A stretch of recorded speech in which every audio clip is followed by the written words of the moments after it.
Hello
everyone, good morning. तो आइए बताया मैंने आपको फिर से एक लवली सा सैलड डेकोरेशन। तो आपको कैसा लगा मेरा सैलड डेकोरेशन ज़रूर कमेंट करके मुझे बताइएगा।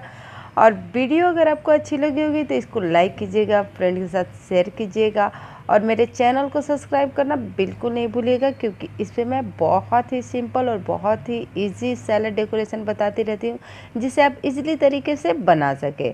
तो चलिए बस इसी तरह मेरे सैलेड को देखते रहिए और कमेंट मुझे करते रहिए। तो चलिए किसी नए वीडियो के साथ फिर मिलते हैं, तब तक के लिए बाय, टेक केयर।